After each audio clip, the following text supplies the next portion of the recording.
The wind cannot pass over the plains of the Okavango Delta in Botswana without whispering with worry through the sands the names of the beasts that shaped history there, names written in legendary bloody epics, told by the tongues of storms that move the trees like killer giants, and by the frightening shadows of ghosts slipping through the wide savanna. Here, in the heart of the African wilderness that breathes the barking of angry hyenas and the roar of defiant kings, the epic was born that changed humanity's understanding of lions forever. It is the tale of the lioness who was not created from flesh and blood alone, but from fire, tears, and a motherhood that never dies. She is Madi Tau, the lioness defined as the mother of lions. The legend whose story was carved on the face of the earth as commandments are carved into stone. The one who fought a war against death itself so that it would never be said that a mother's heart can be defeated. So come with us. Let us enjoy this thrilling adventure, because what you will hear is not an ordinary tale, but a powerful call coming from the core of the jungle, from the depths of a river that glitters with both tears and blood. That year was extremely harsh, as drought struck intensely, followed by burning trees until their ashes covered the land. This led to chaos in the kingdom of lions, where balances shifted and thrones built from power and fear collapsed. In that turmoil, Madi Tau appeared, a mother carrying with her 3 small cubs, her children, whom she tried desperately to save from burning to death. She moved with them through fierce flames that could not be extinguished. Her pride was falling apart. Their ruling male died suddenly. The pride scattered, protection vanished, and survival became a dream in a long night. From the ashes of the fallen kingdoms appeared the demoness Silver Eye. She was a half-blind lioness, but in her single eye lived a complete hell. She was a killer of cubs and strangers, knowing neither mercy nor kinship, ruling with terror and feeding the earth with the blood of the innocent. So Madi Tau faced 2 equally deadly choices: either submit to the savage lioness and lose her 3 cubs to Silver Eye, or attempt to save them by crossing the river of death to the end. The moment came when the sun set behind the swamps. Madi Tau clenched her fear between her teeth, carried her cubs one by one in her jaws, and crossed the Okavango River, which devours anyone who dares touch it. The waters simmered with the eyes of hungry crocodiles, and the wind groaned, carrying terror to all, yet the fighting mother did not turn back.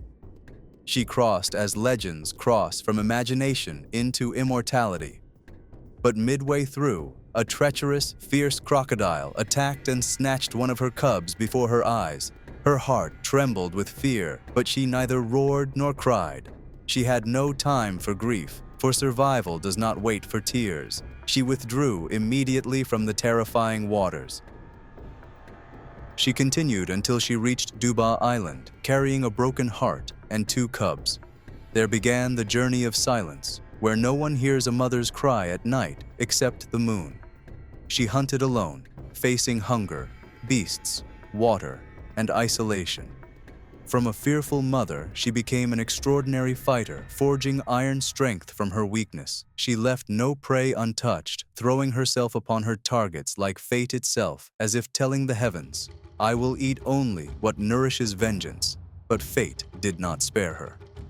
Her second cub, a small female, was killed in another tragedy. Hyenas attacked her, broke her spine, and devoured her after paralyzing her. On that night, Madi Tau changed. She was no longer a mother searching for milk, but a storm seeking justice. She attacked huge buffaloes in broad daylight, terrified hyenas, and chased baboons as shadows chase the souls of sinners.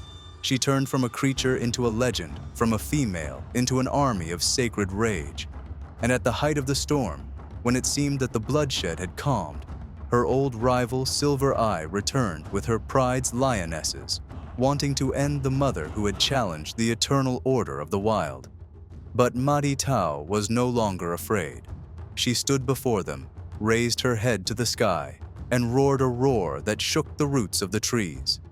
In a battle without mercy, Silver Eye fell, defeated by courage that words cannot describe, and Madi Tau became the new leader of the pride. But the miracle did not end there. It began. Instead of taking revenge on the enemy lionesses, She gathered their fragments under her banner and united two prides that had been enemies since forever. Thus was born the Nasaharo Pride, a legendary female alliance unknown in the history of lions, a pride that believed strength lies in unity and that mercy is no less majestic than a claw.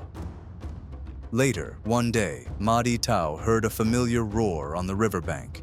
It was her son Junior, the cub she thought was dead. He had returned. Blood reunited with blood, and motherhood blossomed from its ashes.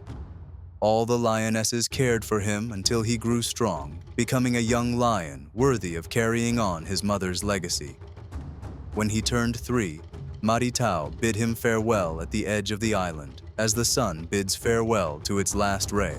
He left to write his own chapter of glory, while she watched him until he disappeared into the mist. Then came the peaceful end of this legendary lioness, with no battle and no blood, just a long sunset. The mother of lions had grown old, her body bending like ancient trees, and she slept among the grass as a queen sleeps on her final throne. Her memory did not die. Every roar in the savanna carries something of her spirit, and every mother fighting for her children is a shadow of her. This is not the story of a lioness, but an epic of immortality, one that taught us that motherhood is not weakness, but the most beautiful form of strength, and that those who love until the end never die.